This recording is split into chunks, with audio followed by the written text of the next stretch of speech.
Assalamualaikum warahmatullahi wabarakatuh.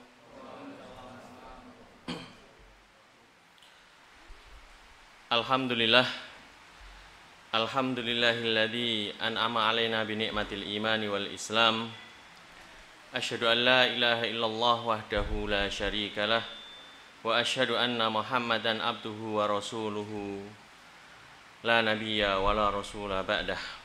Alhamdulillah, puji syukur kita kepada Allah Subhanahu wa ta'ala. Dialah zat yang telah memberikan kepada kita banyak sekali nikmat.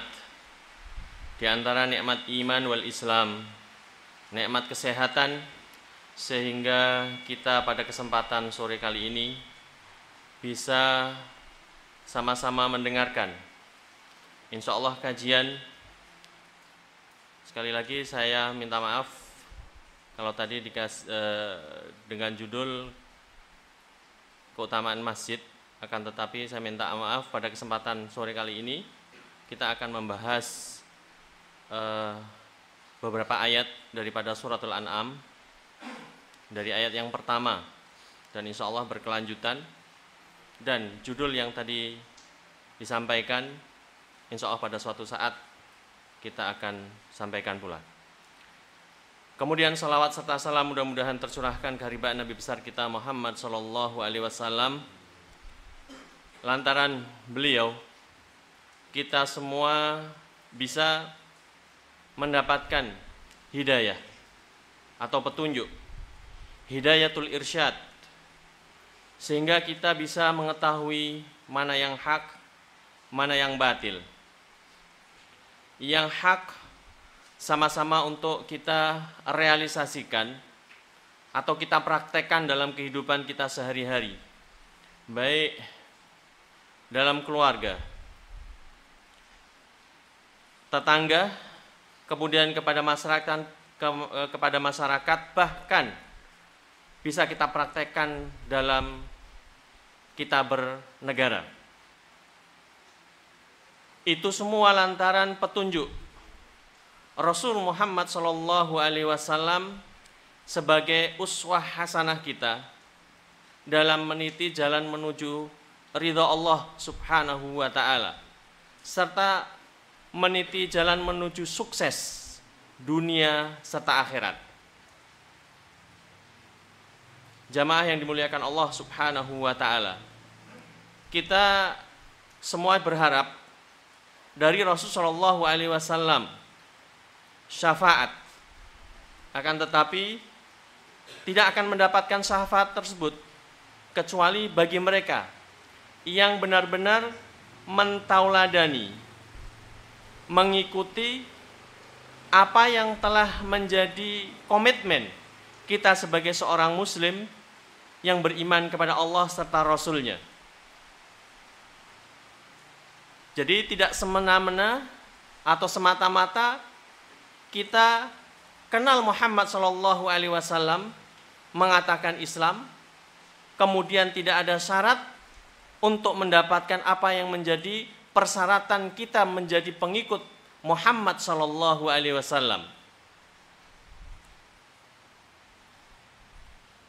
Hal-hal yang harus kita perhatikan di antaranya, tatkala kita sudah mengatakan aslamtu, aku telah berislam, kemudian diikuti dengan syahadat asyhadu an la ilaha illallah dan diikuti dengan Muhammad Rasulullah sallallahu alaihi wasallam. Kemudian setelah kita mengucapkan di sana ada komitmen yang harus kita sama-sama pegangi sehingga kita menjadi seorang mukmin yang benar-benar iman kepada Allah serta Rasul-Nya. Jamaah yang dimuliakan Allah Subhanahu wa ta'ala,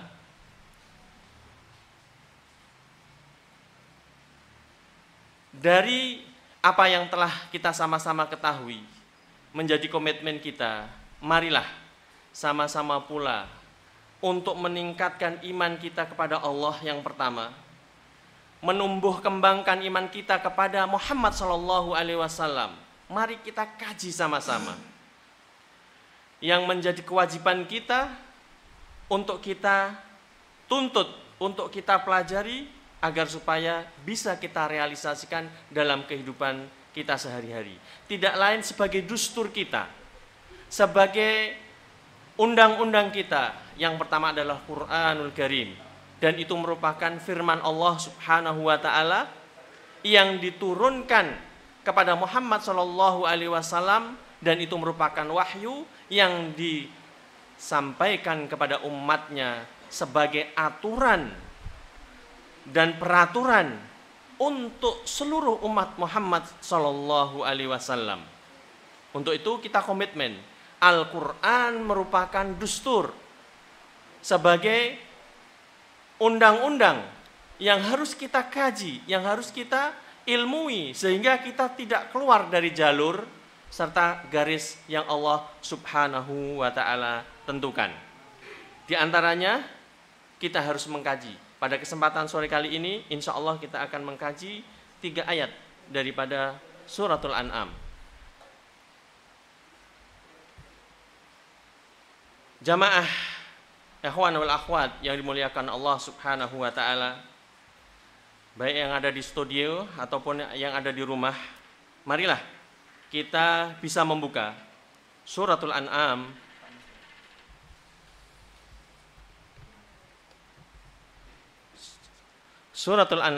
dari ayat yang pertama, sehingga kita sama-sama memahami firman-firman Allah Subhanahu wa taala serta qaulur Rasul sallallahu alaihi wasallam, sehingga benar-benar kita menjadi orang yang Islam yang taat kepada Allah serta Rasulnya. Yang membawa mushaf silahkan bisa dibuka dan sama-sama kita fahami. Saya bacakan sehingga semuanya bisa mendengarkan. A'udzu billahi minasyaitonir rajim. Bismillahirrahmanirrahim. Alhamdulillahilladzi khalaqas samawati wal arda wa ja'alad dhulumati wan nura thumma alladhina kafaru bi rabbihim ya'dilun. Huwallazi khalaqakum min tinin thumma qada ajala wa ja'ala musamma wa ajalum musamman indahu thumma antum tamtarun. Wa huwallahu fis samawati wa fil ard ya'lamu sirrakum wa jahrakum wa ya'lamu ma taksibun. Jamaah pendengar radio Tazkiyah yang dimuliakan Allah Subhanahu wa taala, sebelum kita mengkaji ayat-ayat daripada suratul An'am, marilah sama-sama kita simak sebagai muqaddimah bahwasanya suratul An'am surat yang ke-6, surat yang ke-6 dari surat-surat Al-Qur'an, dari mulai suratul Fatihah, kemudian selanjutnya Al-Baqarah, kemudian Al-Imran, dan yang ke-6 adalah suratul An'am, yang mana kalimatul An'am yang bermakna atau yang mempunyai arti hewan ternak.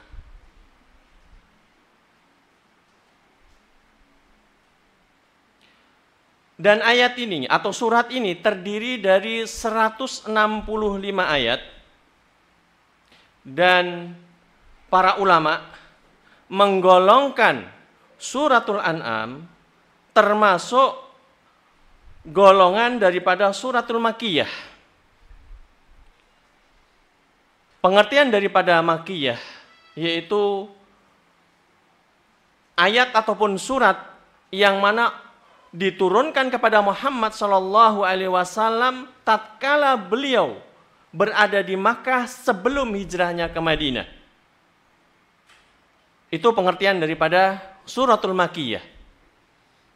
Kemudian ada istilah lain dengan istilah suratul Madaniyah, yaitu surat ataupun ayat yang diturunkan setelah hijrahnya Rasul Shallallahu Alaihi Wasallam dari Makkah ke Madinah. Dan istilah ini akan kita jumpai tatkala kita membahas ayat ataupun surat, termasuk ayat makiyahkah ayat tersebut, atau surat makiyahkah surat tersebut, maka para ulama sudah mengklasifikasikan, sudah memberikan kepada kita petunjuk bahwasanya ayat ini termasuk makiyah, surat ini termasuk suratul madaniyah, atau ayat ataupun surat ini turun 2 kali. Pernah turun di Mekah dan pernah turun di Madinah. Jamaah yang dimuliakan Allah Subhanahu wa taala. Suratul An'am dinamakan Al-An'am karena maknanya hewan ternak.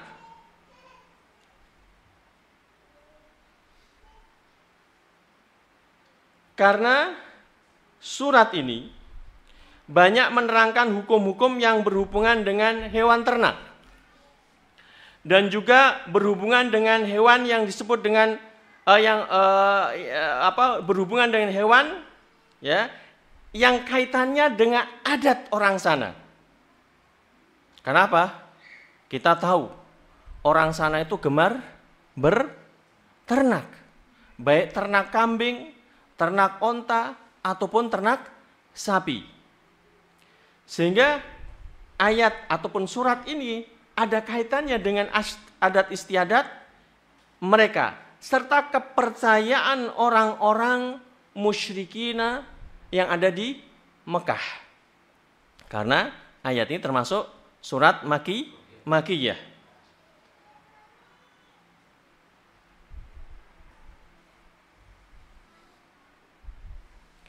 Dan ada keyakinan orang-orang musyrikin Mekah beranggapan ada sebagian hewan yang bisa disembelih dan ada sebagian yang tidak bisa disembelih. Padahal menurut kita muslimin, asal muasal hewan adalah untuk kita semuanya. Dan halal untuk kita semuanya.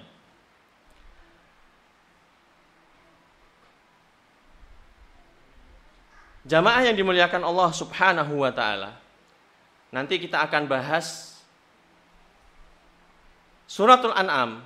Kalimatul An'am itu terdapat di ayat yang berapa? Nanti kita akan jumpai. Dari pembahasan-pembahasan yang nanti kita akan lewati. Pokok intinya bahwasanya suratul An'am nanti akan membahas beberapa bahasan, di antaranya akan membahas masalah keimanan. Kemudian yang kedua akan membahas beberapa masalah ataupun berkaitannya dengan hukum. Kemudian tidak lupa pula ayat ataupun suratul An'am akan membahas tentang kisah-kisah.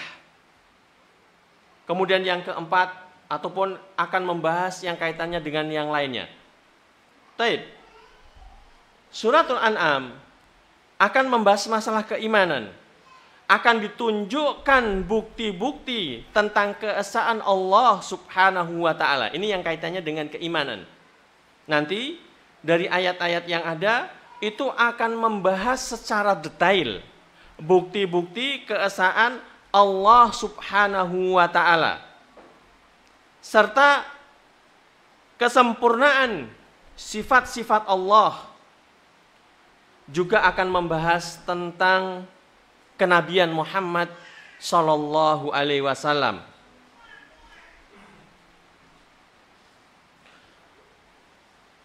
Kemudian nanti juga akan membahas pula ini tentang keimanan, penegasan Allah Subhanahu wa taala atas kenabian Nabi Ibrahim alaihissalam.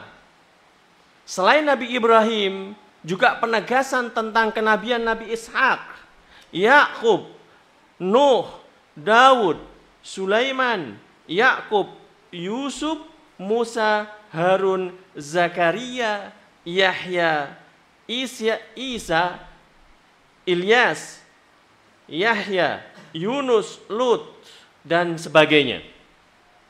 Jadi itu semua ditegaskan oleh Allah Subhanahu wa ta'ala, dan mereka merupakan nabi dari nabi-nabi Allah Subhanahu wa ta'ala, dan dikisahkan dalam suratul An'am ini.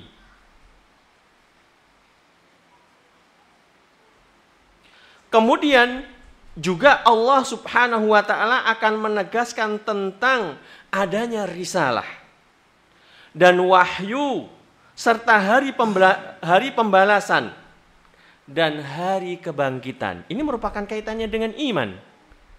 Iman kita kepada Allah Subhanahu wa ta'ala. Dan ini pun dibahas di dalam suratul An'am. Kemudian juga tidak ketinggalan dalam surat ataupun dalam surat ini akan membahas sesatnya kepercayaan orang-orang musyrik dan keingkaran mereka terhadap hari kiamat. Itu orang-orang musyrik dulu. Apakah sama keimanan orang-orang musyrik dulu dengan keimanan orang-orang muslimin di zaman sekarang ini, bahkan di negara kita ini, di daerah kita ini?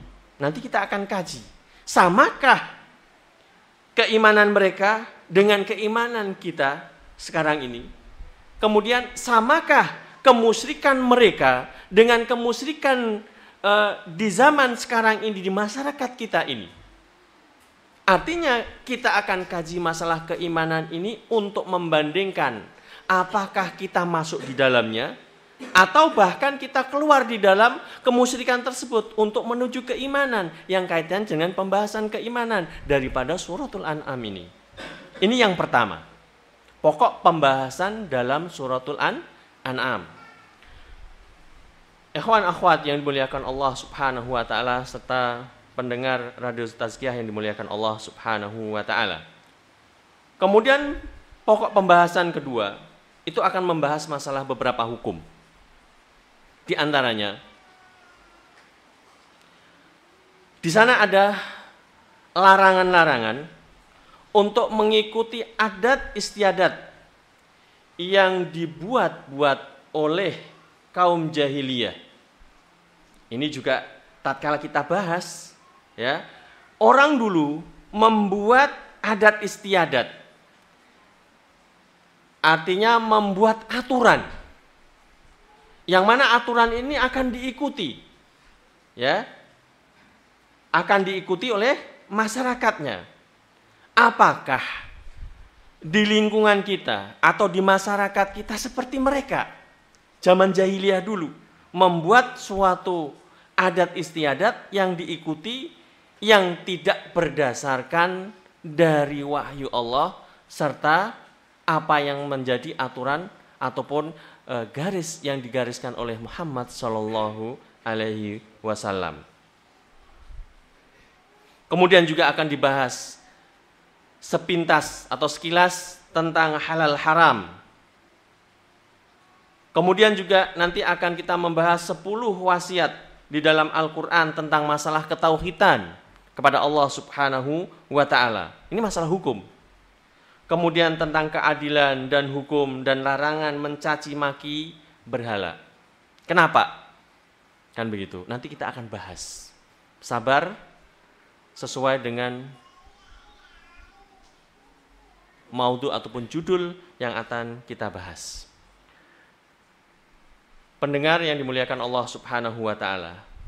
Tadi yang pertama kaitannya dengan keimanan. Suratul An'am membahas tentang keimanan.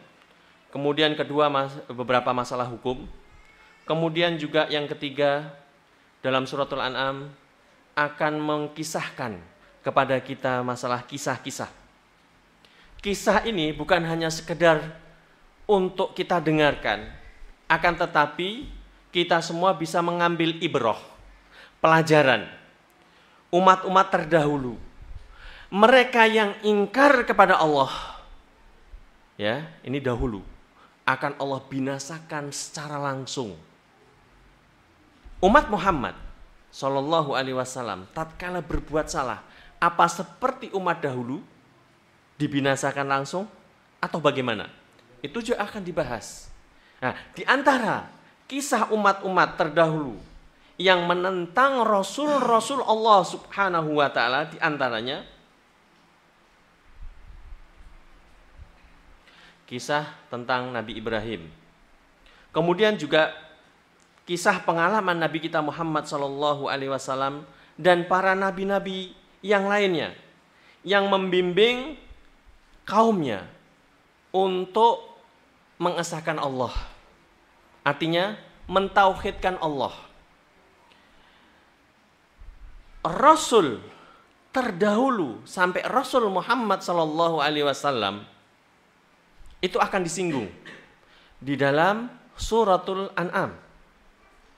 Dan kita akan sama-sama mengetahui ternyata Rasul terdahulu sampai Rasul Muhammad SAW, risalahnya, intinya yang diajak yaitu di antara umatnya tidak lain adalah sembahlah Allah dan jangan menyekutukannya. A'budullah wa la tusyriku bihi syai'a. Sembahlah Allah, jangan menyekutukan bersama Allah dengan apapun. Dengan makhluk Allah atau ciptaan Allah berupa malaikat, berupa jin, ataupun bahkan berupa manusia. Bahkan benda mati yang mereka persekutukan. Seperti halnya orang-orang jahiliyah dahulu. Mereka mempersekutukan Allah dengan hal yang memang dia tidak berkuasa. Seperti mereka membuat berhala. Kemudian mereka meyakini bahwasanya itu untuk mendekatkan diri kepada Allah. Dalam arti orang tersebut membuat sekutu Allah, tandingan Allah untuk mendekatkan diri kepada Allah. Padahal Allah tidak butuh hal yang demikian. Kemudian juga dalam suratul An'am membahas yang lainnya, termasuk sikap keras kepala kaum musyrikin atau keras kepalanya orang-orang musyrikin Makkah tatkala didakwai Muhammad SAW untuk sembahlah Allah, jangan menyembah selain Allah. Artinya mentauhidkan Allah Subhanahu wa ta'ala, menghancurkan apa-apa yang bukan seharusnya untuk ditauhidkan. Kemudian juga akan membahas cara Nabi dalam memimpin umatnya. Ini merupakan contoh sehingga kita semua mempunyai panutan bagaimana tatkala memimpin umat. Kita semua yang hadir ataupun yang mendengarkan merupakan pemimpin. Pemimpin bagi keluarga, bagi anak-anak, masyarakat, tetangga, bahkan menjadi pimpinan negara. Sudah dicontohkan Rasul Muhammad SAW bagaimana kepemimpinan Muhammad SAW. Dan juga yang lainnya tentang tantangan kaum musyrikin untuk melemahkan Rasul Muhammad SAW. Dan kemudian juga membahas tentang kepercayaan orang-orang musyrikin terhadap jin. Sehingga tatkala Fathul Makkah, pembukaan kota Makkah, Ali bin Abi Thalib disuruh untuk menghancurkan sumur yang mana di situ ada jinnya. Kemudian hancurkanlah oleh Ali bin Abi Thalib, keluarlah di sana jin yang dinamakan Uzza, dan kemudian dipenggal oleh Ali bin Abi Thalib dan dimusnahkan, dan sampai sekarang tidak meninggalkan jejak. Jamaah yang dimuliakan Allah Subhanahu wa ta'ala, tadi beberapa pokok pembahasan daripada suratul An'am itu merupakan pengantar untuk memasuki pembahasan pembahasan yang mana merupakan wahyu Allah yang harus kita perhatikan dan kita simak agar supaya kita itu bisa dikatakan roh kita itu hidup tatkala kita mempraktekkan apa yang terkandung di dalam wahyu Allah, sehingga kita mempunyai semangat hidup lagi.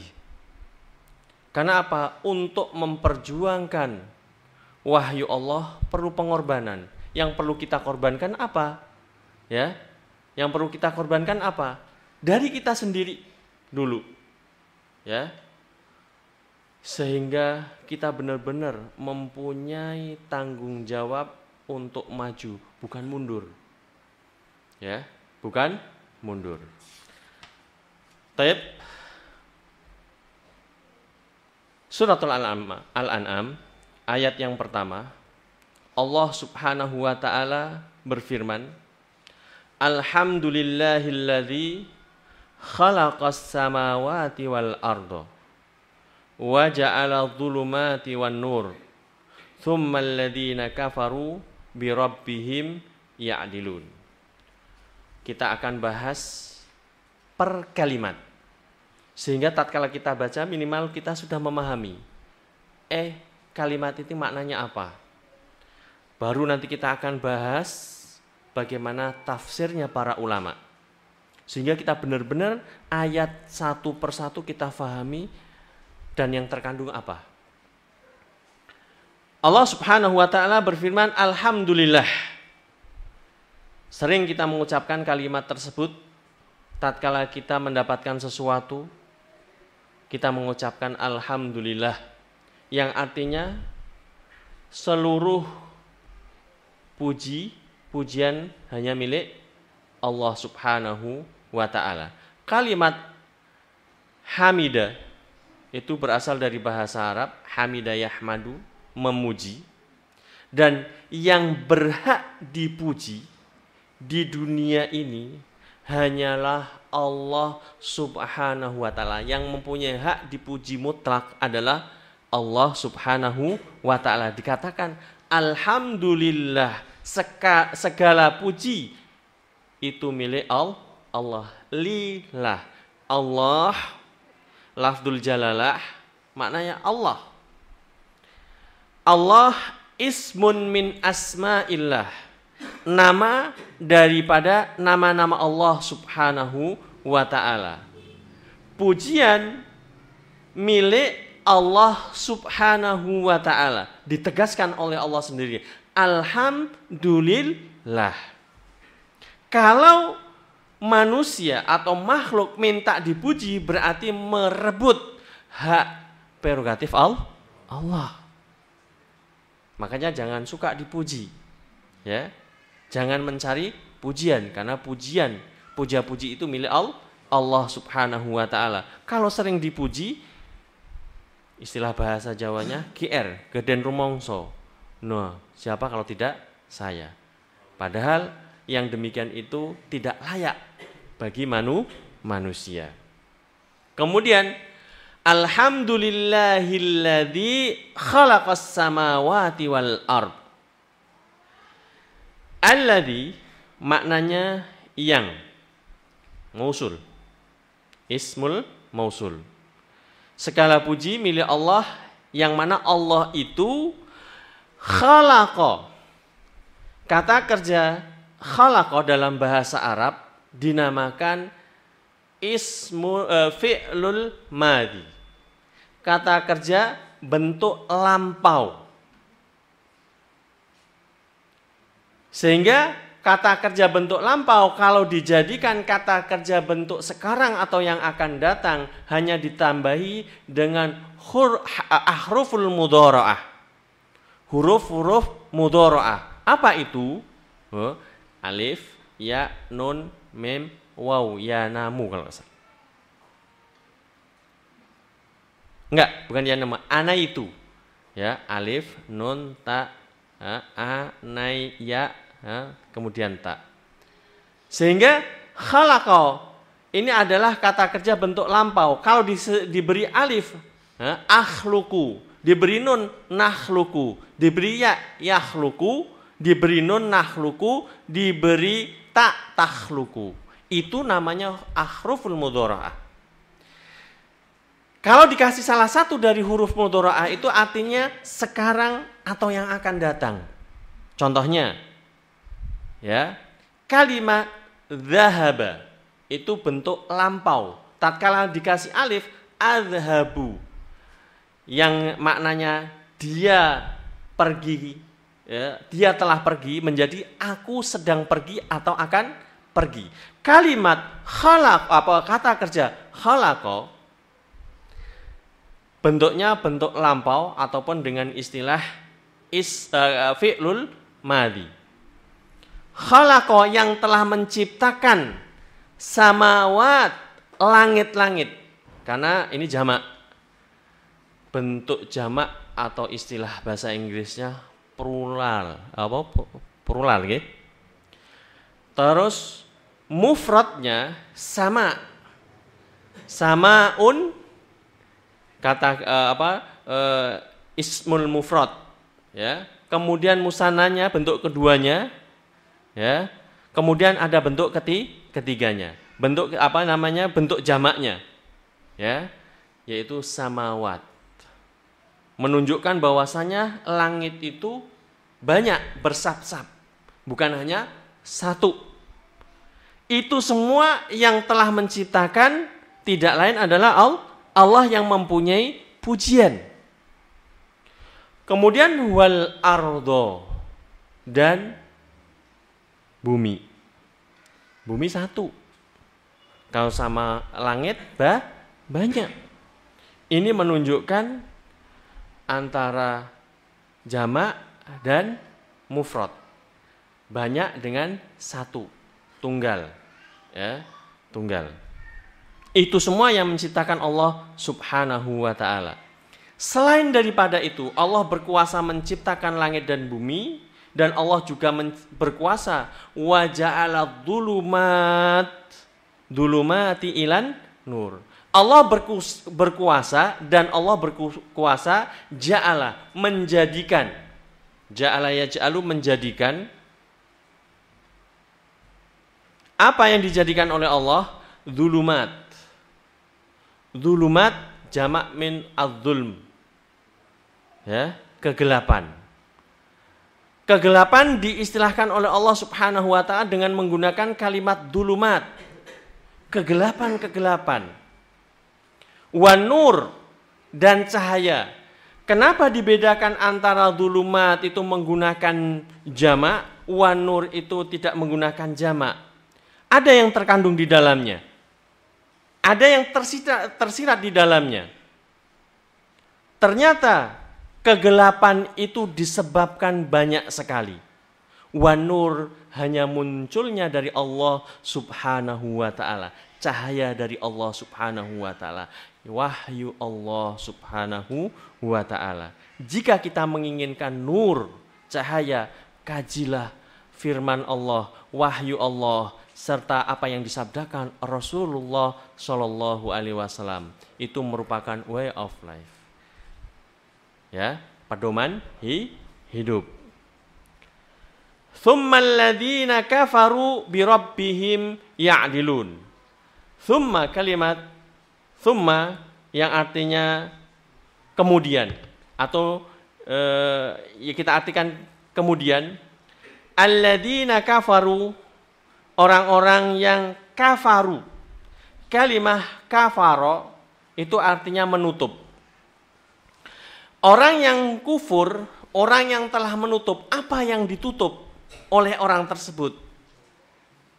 Ditutup dengan apa? Ditutup dengan dhulumat, kemaksiatan. Dhulumat maknanya juga diartikan kemaksiatan-kemaksiatan. Orang yang banyak maksiatnya artinya gelap orang tersebut.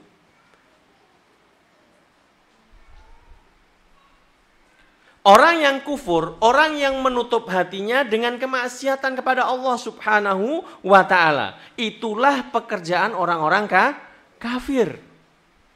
Beda dengan orang mukmin.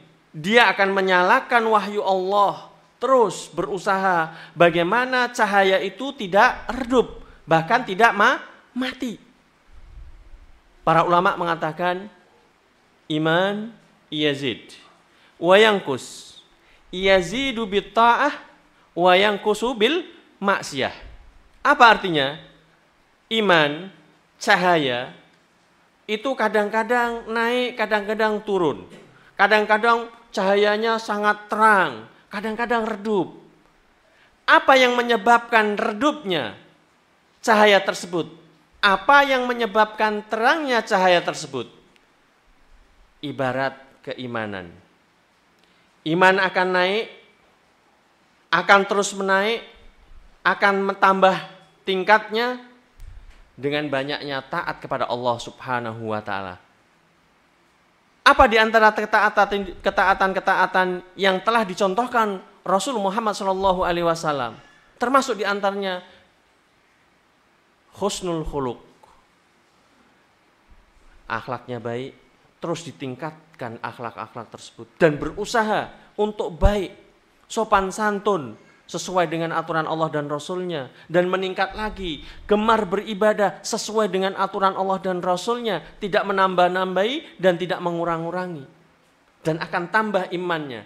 Ibarat cahaya, tatkala diterus, disupport dengan tenaga, terus akan menyala dan akan terang. Akan tetapi, tatkala support ataupun generator yang bisa menggerakkan lampu, bisa bercahaya terang, itu diturunkan, bahkan hilang, bahkan nanti hilang sama sekali dan tidak nyala. Begitu juga masalah iman. Tatkala iman terus tidak dipupuk dan dia akan redup dan terus akan mati dan hati akan tertutup. Karena apa?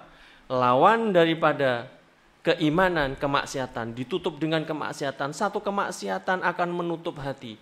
Kemudian ditambah kemaksiatan lagi akan menutup hati lagi. Dan nanti akhirnya akan sirna dengan kemaksiatan tersebut. Pendengar yang dimuliakan Allah Subhanahu wa ta'ala. Itulah makna dari kalimah kafaro, menutup di antara makna-makna. Mereka orang-orang kafir selalu kafaru menutup hatinya untuk beriman kepada Allah Subhanahu wa ta'ala.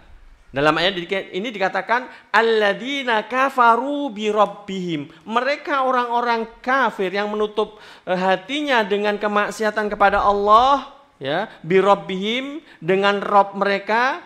Mereka berbuat apa dengan Rabb mereka? Ya'dilun. Terhadap sembahan mereka samakan.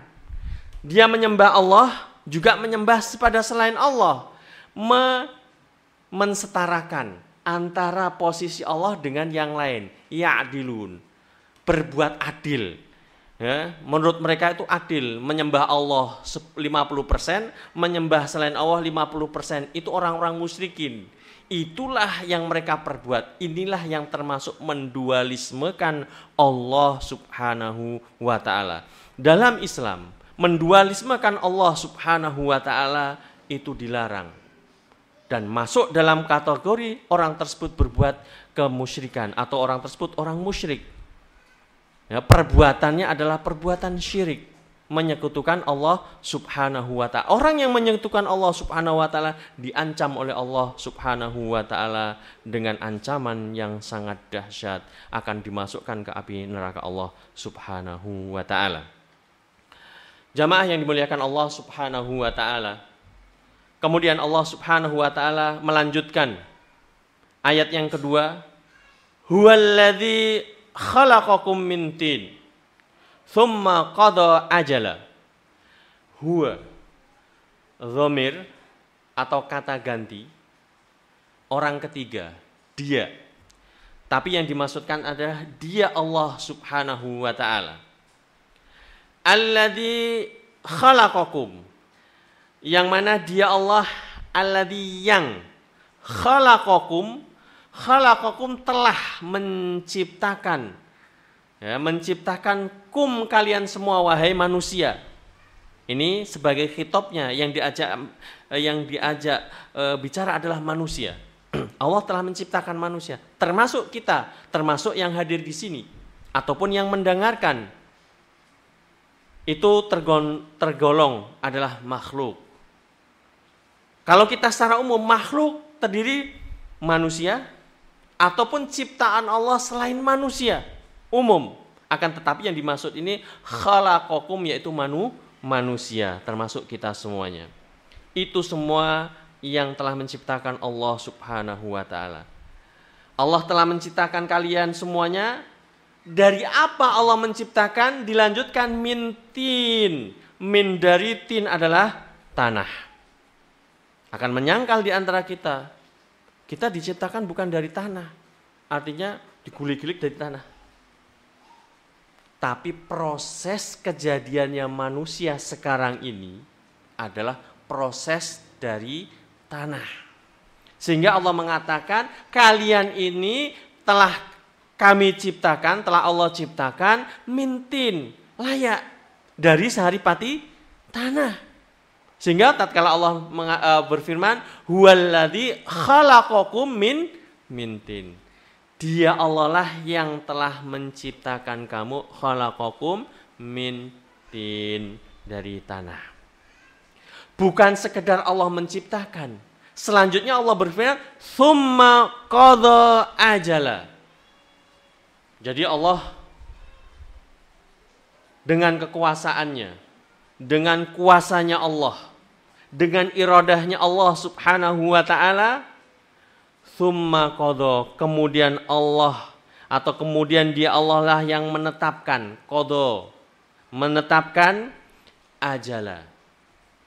Ajal atau dengan istilah batas waktu. Kita telah diciptakan oleh Allah dari sesuatu yang tidak ada, kuasanya Allah diwujudkan sehingga menjadi kecil, terlahirkan.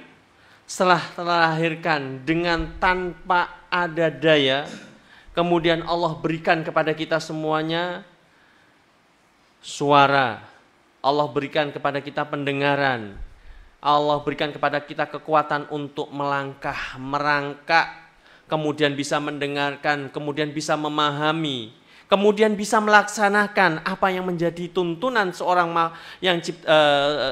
sesuatu yang telah diciptakan Allah, yaitu berupa manusia, untuk taat kepada Allah dan Rasul-Nya. Kemudian setelah besar, kemudian bisa memahami, Allah akan kembalikan dari ciptaan ini. Dengan kuasanya Allah, Allah menetapkan batas waktu kehidupan manusia. Artinya manusia nanti ada deadline-nya, ada batas akhirnya. Percaya atau tidak percaya, telah membuktikan. Dari dulu sampai sekarang ada orang yang masih hidup? Tidak ada. Sama sekali tidak ada. Kecuali yang Allah kehendaki. Ada yang dikehendaki Allah masih hidup? Nabi Isa alaihissalam. Itu urusan Allah.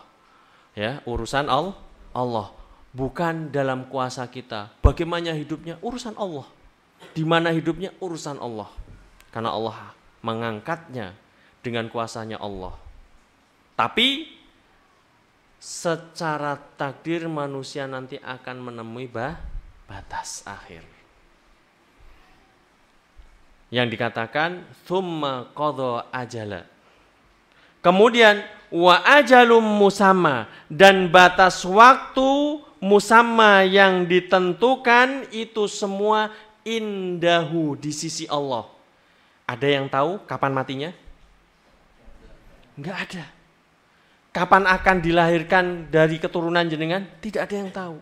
Apalagi matinya. Itu semua urusan Allah. Jikalau orang tersebut mengatakan kamu matinya besok, kok jenengan matinya besok? Itu hanya bertepatan saja. Bertepatan saja. Semua rahasia kehidupan dan kematian di sisi Allah ditegaskan oleh Allah, wa ajalum musamma indahu. Ajal itu tidak ada yang tahu kecuali di sisi Allah Subhanahu wa ta'ala, tidak dikabarkan kepada siapapun. Jangan takut, mbok menawa yang hadir di sini ini umurnya dipanjangkan oleh Allah atau dipendekkan, setelah dari ini meninggal, siap semua nggih? Semuanya siap, harus siap. Itu kuasanya Allah. Kita beriman, bisa jadi yang tua meninggalnya ataupun matinya diundur, yang muda lebih cepat. Atau sebaliknya, yang tua setelah ini meninggal juga tidak tahu. Yang muda masih panjang. Ya, karena komitmen yang diberikan Allah kepada kita, wa ajalum musamma indahu, tidak ada yang tahu. Selanjutnya, thumma antum tamtarun. Kemudian antum kata ganti bentuk orang yang ketiga, anta, ya, ana, saya, anta kamu, antum kalian semuanya. Khitabnya dikatakan oleh Allah, difirmankan oleh Allah, summa antum, kemudian kalian semuanya, wahai makhluk, wahai manusia, tamtarun, ya, kalian semua sebagian meragukan itu semuanya. Ada segolongan manusia meragukan, ya, tentang akan dibangkitkan manusia setelah kematian. Artinya kita ada batas waktu, ya, mati dan kemudian akan dibangkitkan, dan sebagian manusia, bahkan sebagian besar untuk zaman sekarang tidak berkeyakinan yang demikian ini. Dan mudah-mudahan yang ada di sini semua yakin bahwa setelah mati di situ ada kehidupan, yang mana kehidupan tersebut adalah kehidupan abadi. Kalau di dunia ini hanya 63 pol-polnya 100 tahun itu sudah pikun, ya, kemudian akan mati, dan kita berkeyakinan, ya, bahwasanya setelah mati ada kehidupan yang lebih kekal di sana. Hanya keimanan yang bisa menjawab itu, ya. Hanya keimanan yang bisa menjawab itu. Karena apa? Kita dicubit, kenapa kita merengek? Kenapa dicubit tidak diam saja? Karena ada suatu zat yang memang di situ yang menyebabkan kita bisa merengek. Ada suatu zat yang berkuasa akan menghidupkan manusia yang telah mati, dan hidup tersebut adalah kekal dan abadi. Hanya keimanan yang bisa menghantarkan ke situ semuanya. Jamaah yang dimuliakan Allah Subhanahu wa taala. Selanjutnya, ayat yang selanjutnya Allah berfirman, wa huwallah, dan dialah Allah, ditegaskan sendiri, dan dialah Allah fis samawati wa fil ard, yang harus, yang lazim disembah sesuatu yang ada di langit-langit. Ya, yang di langit sana ada makhluk, apa bentuknya, malaikat dan sebagainya, itu berhak untuk menyembah Allah Subhanahu wa taala. Ditegaskan, wa huwallahu fis samawat, dan dialah Allah yang berhak disembah yang ada di langit. Malaikat menyembah Allah atau bukan? Hanya menyembah Allah Subhanahu wa taala. Ditegaskan, huwallahu fis samawat. Kok ada di sana yang tidak menyembah Allah Subhanahu wa taala, termasuk yang membangkang Allah Subhanahu wa taala. Wa fil ard, dan ada di bumi ini. Akan tetapi di bumi ini sebagian tidak menyembah Allah Subhanahu wa taala secara keseluruhan, ada sebagian menyembah setengah-tengah, ya, nyembah Allah juga nyembah kepada selain Allah. Ada yang benar-benar hanya mengesahkan Allah, beribadah kepada Allah, menyembah hanya kepada Allah. Dan kita berusaha di posisi yang ketiga tersebut, insya Allah. Karena penegasan Allah, huwallah fis samawati wa fil ard, dialah yang berkuasa di langit dan di bumi, termasuk kita atas kuasanya Allah, hanya menyembah Allah Subhanahu wa taala. Kemudian ya'lamu sirrakum wa jahrakum, dan dialah Allah yang maha mengetahui apa yang terbetik di dalam dada kita. Wajah rokum, dan Allah lebih tahu apa yang telah kalian perbuat, yang kalian telah ucapkan. Wa ya'lamu ma taksibun, dan dialah Allah ya'lamu yang mengetahui ma apa-apa yang kalian taksibun, yang kalian kerjakan. Dari 3 ayat daripada suratul An'am, banyak sekali faedahnya buat kita. Kalau kita kaji, ini hanya atau baru membahas makna kalimat, makna yang terkandung dari kalimat-kalimat daripada suratul An'am, ayat yang pertama, kedua, dan ketiga. Jamaah yang dimuliakan Allah Subhanahu wa taala.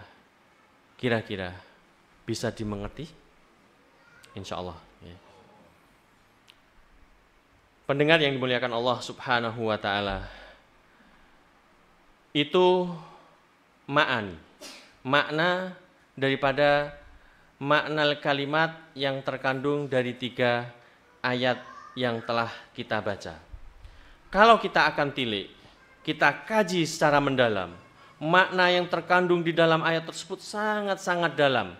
Bahkan tidak cukup dikaji dalam 1 jam, beberapa hari, beberapa minggu.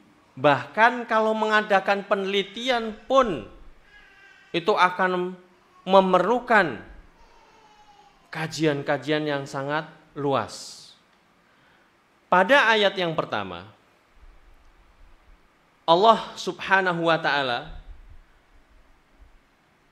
membuka suratul An'am dengan memberi petunjuk kepada manusia bahwa segala pujian, hamd, alhamdulillah, pujian hanya bagi Allah Subhanahu wa taala.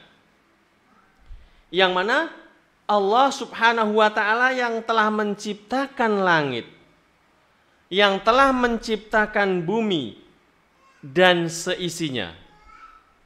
Allah yang menciptakan langit, menciptakan bumi yang seisinya. Termasuk di antara isi bumi adalah kita semuanya. Serta Dia Allah lah yang telah mendapat pujian yang patut dipuji, yang menerangkan kepada manusia ada jalan gelap. Tadi diistilahkan dengan dzulumat, yaitu jalan yang diikuti oleh orang-orang yang sesat. Orang-orang yang sesat. Orang sesat itu mengikuti dzulumat, mengikuti kegelapan. Seperti manusia menganggap makhluk ciptaan Allah sebagai Tuhan. Ada yang demikian? Ada. Kita ambil contoh. Zaman Rasulullah SAW. Rasul mendakwahkan umatnya, khususnya orang-orang Quraisy Mekah, dengan ajakan sembahlah Allah, tinggalkan sembahan selain Allah. Berarti mereka menyembah kepada selain Allah. Artinya kalau sudah membicarakan selain Allah adalah makhluk, ciptaan. Kalau sudah menyembah ciptaan Allah, berarti dia sudah mendualismekan Allah, yang mana sesuatu tersebut tidak mempunyai hak untuk disembah. Atau dalam istilah lain, tidak mempunyai sifat uluhiyah. Akan tetapi mereka mempunyai keyakinan membuat patung. Ya, kita tahu sejarahnya di Mekah, bagaimana orang-orang kafir Mekah ya membuat patung ditempelkan di dinding-dinding Ka'bah. Ada di sana ada Lata, ada Uzza, ada Manat, ada yang lainnya. Banyak sekali. Bahkan para ahli sejarah menghitung kurang lebih ada 360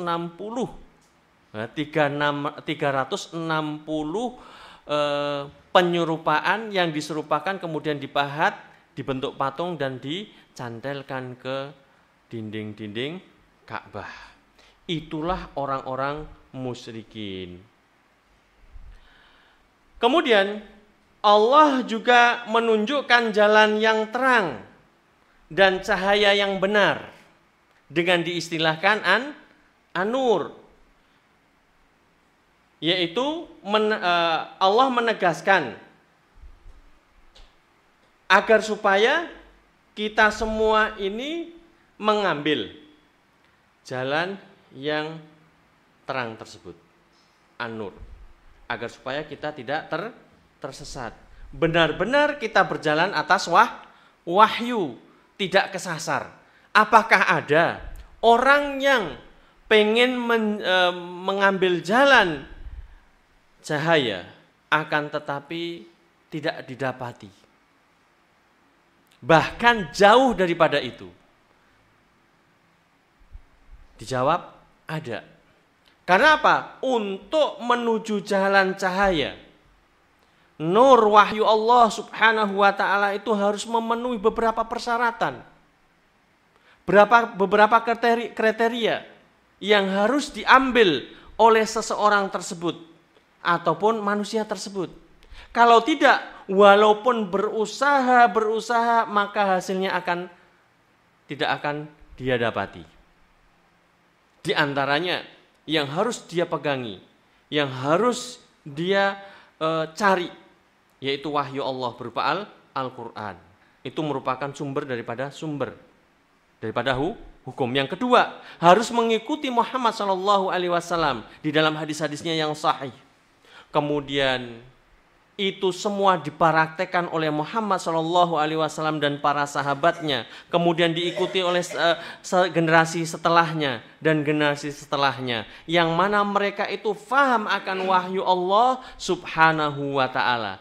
Generasi itulah yang disebut dengan generasi khairul qurun, sebaik-baik zaman.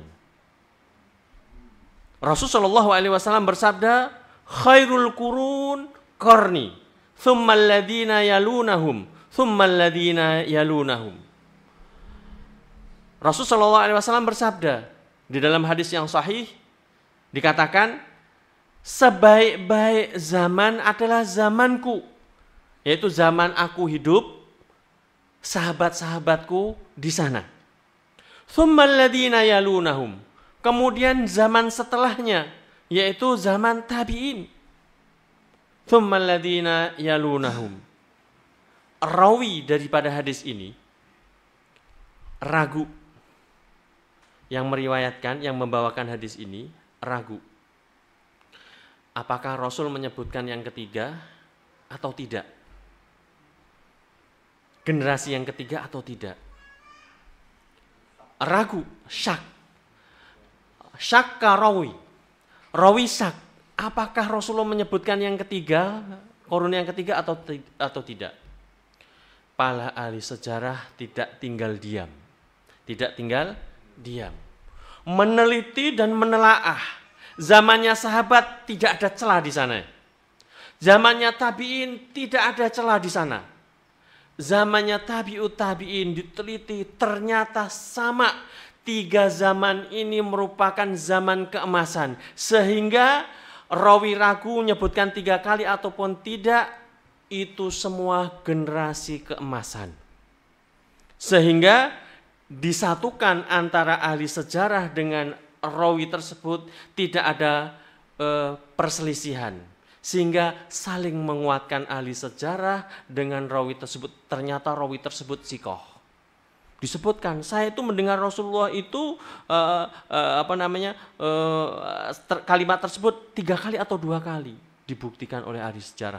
Subhanallah, ternyata benar. Dan didukung dengan hadis yang lain, riwayat yang lain. Ya, ternyata hadis tersebut, hadisnya tingkatnya adalah tingkat sahih. Pendengar yang dimuliakan Allah subhanahu wa ta'ala, itu zaman keemasan. Zaman tersebut diistilahkan dengan zaman keemasan, dengan istilah lain khairul qurun. Dan mereka itu adalah orang-orang yang soleh, orang-orang yang baik dan berusaha untuk mengamalkan apa yang terkandung di dalam Al-Quran dan apa yang dipraktekkan oleh Muhammad SAW dan para sahabatnya. Itu orang soleh semua. Dan orang terdahulu yang telah mendahului kita. Sehingga ada istilah mereka itu dinamakan dengan orang soleh yang terdahulu dengan istilah salafus soleh. Siapakah salafus soleh tersebut? Tidak lain adalah para sahabat, tabi'in, dan tabi'ut tabi'in. Kalau kita suka terhadap mereka, ya sudah menjadi barang tentu. Karena mereka mempraktekkan Al-Quran, mempraktekkan hadis. Berarti orang tersebut telah mengikuti khairul qurun, sebaik-baik zaman, sebaik-baik masa.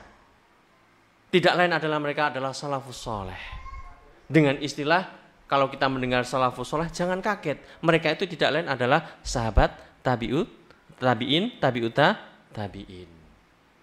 Ya, bisa dimengerti insya Allah bisa dimengerti yang hadir di studio ini ataupun yang mendengarkan di radio Tazkiyah di rumah masing-masing. Pendengar yang dimuliakan Allah Subhanahu wa ta'ala, kalimah alhamdulillah, pujian Allah Subhanahu wa ta'ala terhadap diri sendiri. Dengan demikian para hamba mengetahui bagaimana hendaknya mereka memuji Allah. Bagaimana kita memuji Allah. Kita sebagai hamba harusnya tahu bagaimana memuji. Ya, tidak hanya memuji apa yang terkandung dalam pujian tersebut, harus benar-benar tertanam di dalam jiwa kita. Dengan mengucapkan kalimat alhamdulillah yang artinya segala puji itu adalah milik Allah ataupun untuk Allah, karena Dia Allah Subhanahu wa ta'ala yang paling berhak untuk menerima pujian, yang memiliki segala sifat-sifat yang terpuji. Ya, Allah mempunyai segala sifat-sifat yang terpuji dan segala sifat-sifat kesempurnaan. Adapun makhluk tidak memiliki itu semuanya. Dan Allah lah yang memiliki sifat-sifat yang terbaik, nama-nama yang terbaik. Dan manusia kalau berusaha untuk baik, ya, dinamakanlah nama yang terbaik.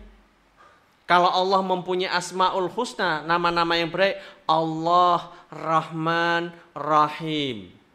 Allah Ar-Rahman, Maha Pengasih, Ar-Rahim, Maha Penyayang, Ar-Rahim, Maha Penyayang. Maka kita sebagai makhluk ciptaan Allah, sebagai hambanya, kasih kalimat Abdurrahman. Bagus. Abdurrahim. Al-Ghafur, Abdul Ghafur. Ya, Latif, Abdul Latif dan sebagainya. Itu nama-nama yang baik. Kemudian ada yang bertanya, bagaimana dengan nama-nama selain nama-nama itu, boleh atau tidak? Selama itu tidak melanggar syariat, maka tidak ada salahnya. Ya, tidak ada salahnya. Jamaah yang dimuliakan Allah Subhanahu wa ta'ala. Taib. Baru ayat pertama tafsir. Insya Allah kita ada sesi soal jawab dan sebentar lagi insya Allah boleh yang hadir di sini bertanya yang ada kaitannya dengan pembahasan kita pada kesempatan sore kali ini. Monggo, artinya sesi untuk tanya jawab, dan bisa insya Allah kita lanjutkan pembahasan ini pada pertemuan yang akan datang, dan insya Allah kita akan buat berkelanjutan. Silahkan yang hadir di sini mau. Syukron jazakumullahu khairan untuk Ustadz telah menyampaikan beberapa materi di sore yang berbahagia ini, dan bagi antum yang telah hadir di studio silahkan yang ingin bertanya langsung kepada Ustadz, kami persilahkan.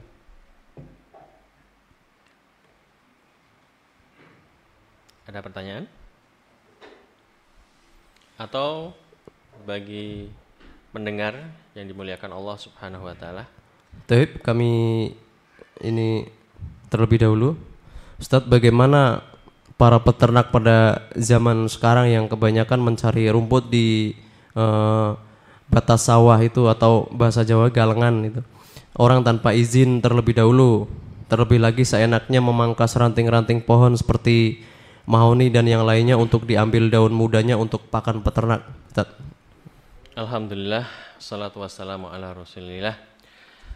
Pertanyaan bagus sekali, yaitu bagaimana para peternak zaman sekarang ini atau di masyarakat kita ini sudah menjadi budaya yang memang budaya tersebut bisa jadi budaya tersebut bisa diteruskan atau budaya tersebut harus kita hati-hati. Ya, termasuk di antara yang ditanyakan pada kesempatan sore kali ini. Ingat, kalau toh memang tempat tersebut diperuntukkan atau dibolehkan untuk masyarakat kita merumput secara urfiah, maka tidak mengapa. Akan tetapi kalau tempat tersebut milik orang lain atau hak orang lain, maka tetap masih dalam koridor kita paling tidak bicara atau minta izin kepada pemiliknya. Kalau tidak diberi izin, jangan. Apalagi tidak, bahasa Jawanya, nembung. Maka terkena di situ larangan. Punya siapa? Kalau seandainya orangnya ridho, kalau tidak, kita merumput.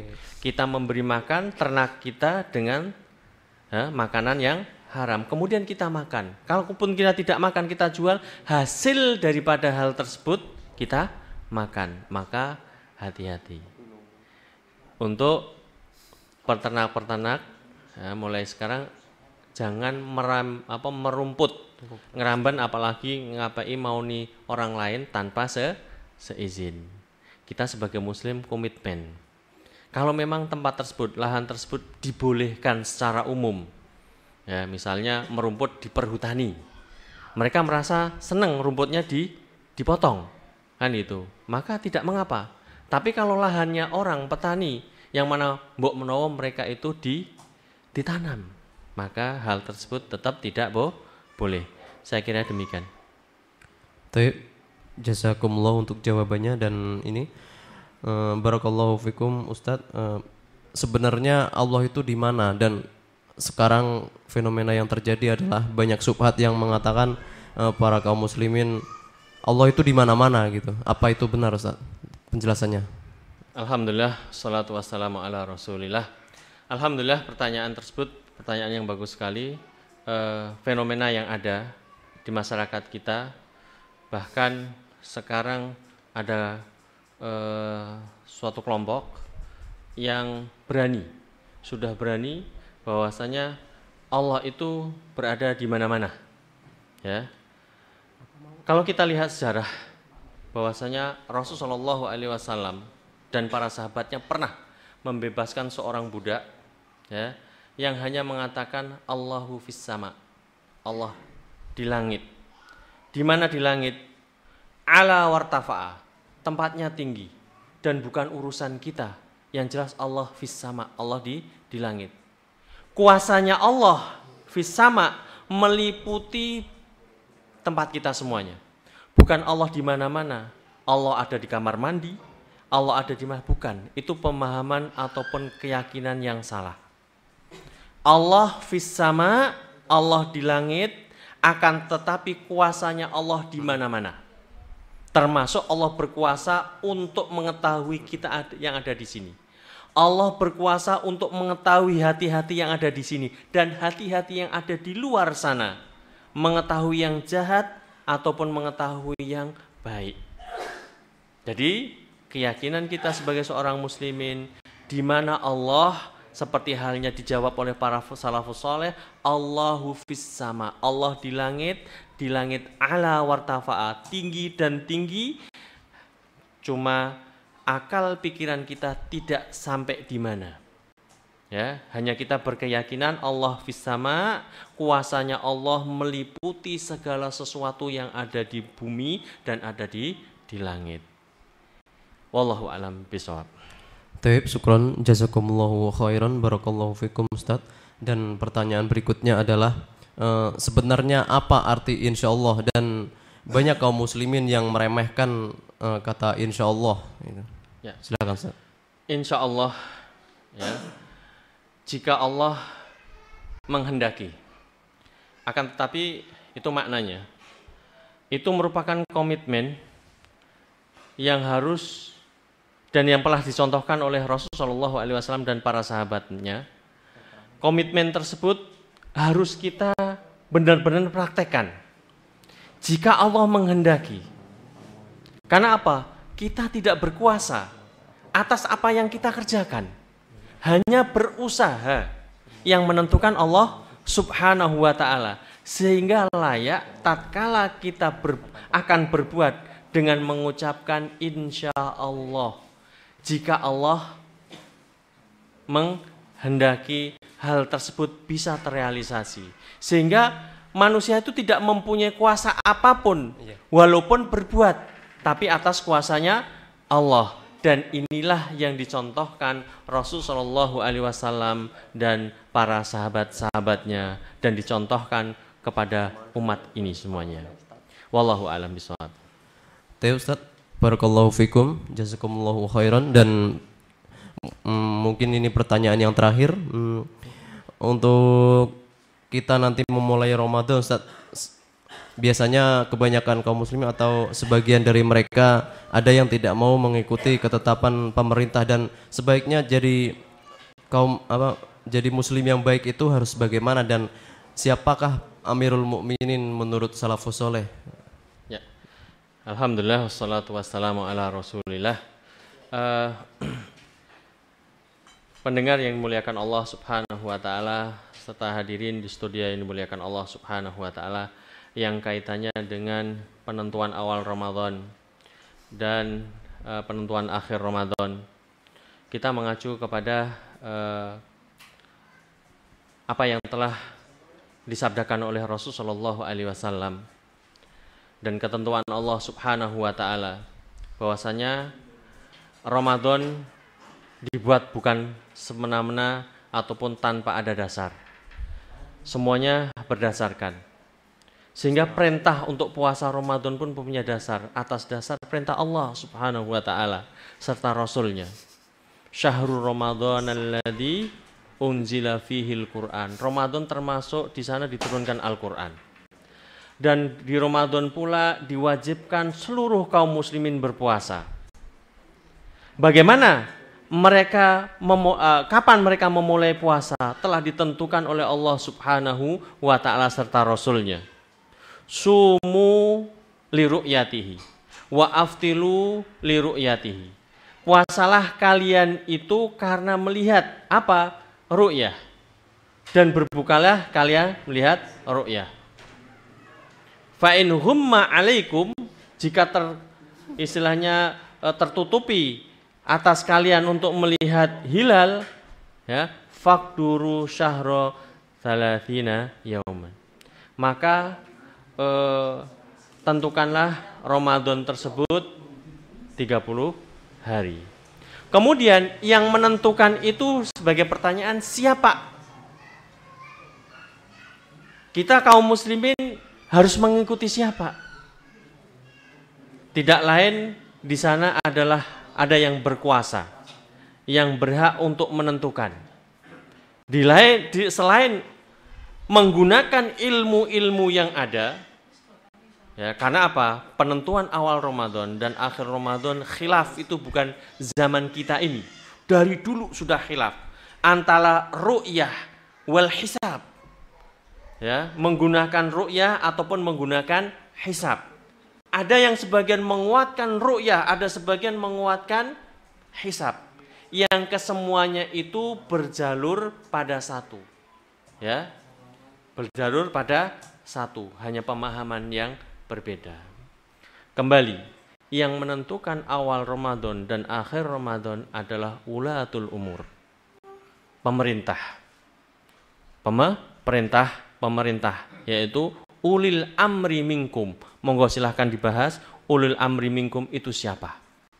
Kalau kita, negara kita ada Departemen Agama, yang sekarang bagaimana hisabnya terbuka lebar. Kita bisa paham, ya, mana yang benar, mana yang salah, ya, mana yang benar, mana yang salah.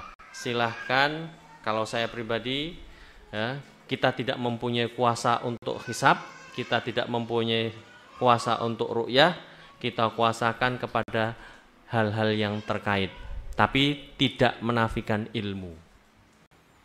Ya, tetap menggunakan ilmu, ya, di sana ada pembahasan dan kita mengikuti ulatul umur ahsan. Wallahu alam bishawab. Jazakumullahu khairan kepada Ustadz telah menjawab pertanyaan Dan mungkin ada kesimpulan yang terakhir Ustaz. Silahkan sekalian ditutup. Baik. Ajif. Kalau zaman dulu tadi terbilang sebelum Nabi Muhammad itu kaum kafir kena azab langsung tadi ya. Pertanyaannya sekarang kan ada istilah tsunami, gempa bumi, tornado. Nah ini termasuk azab apa termasuk fenomena? Baik. Alhamdulillah terakhir ada yang bertanya terakhir insyaallah.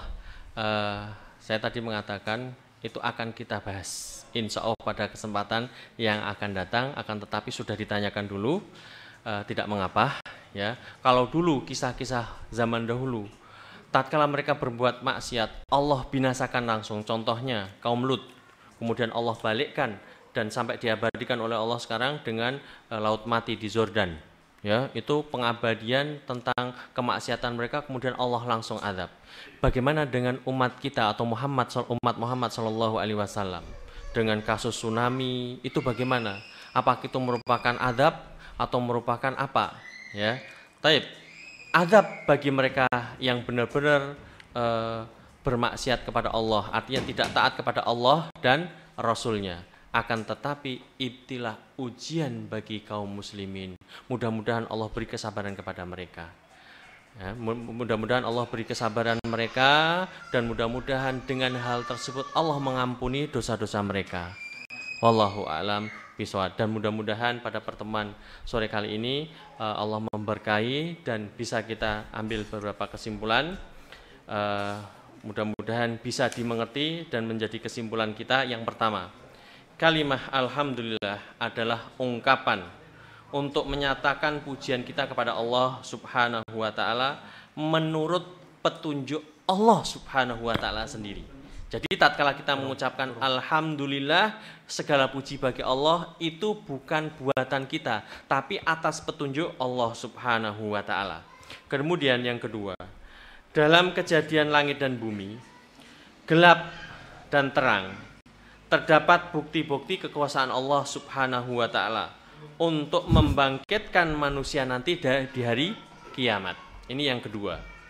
Kemudian yang ketiga, Allah Subhanahu wa taala dengan sifat-sifatnya yang sempurna, dengan kekuasaannya dan keluasan ilmu Allah Subhanahu wa taala serta keesaannya adalah tujuan segala pujian dan ibadah di langit maupun di bumi. Saya ulangi lagi, Allah Subhanahu wa taala dengan sifat-sifatnya yang sempurna, dengan kekuasaannya yang luas, ilmunya Allah Subhanahu wa taala dan keesaannya adalah tujuan segala pujian dan ibadah di langit maupun di bumi. Yang terakhir, yang keempat, hanya Allah yang berkuasa memberi balasan terhadap segala amal perbuatan manusia. 4 kesimpulan itu kalau bisa kita sama-sama hayati, kita renungkan, kemudian kita bisa mengambil kesimpulan, maka insya Allah bisa menambah iman kita kepada Allah, menambah iman kita kepada Rasulullah SAW hari akhir pula. Demikian kesimpulan atau 4 kesimpulan pada pertemuan sore kali ini. Mudah-mudahan menambahkan ilmu bagi kita, membuat berkah kehidupan kita, dan kita akhiri dengan doa kafaratul majlis. Subhanakallahumma wa bihamdika asyhadu an la ilaha illa anta astaghfiruka wa atubu ilaik. Wassalamualaikum warahmatullahi wabarakatuh.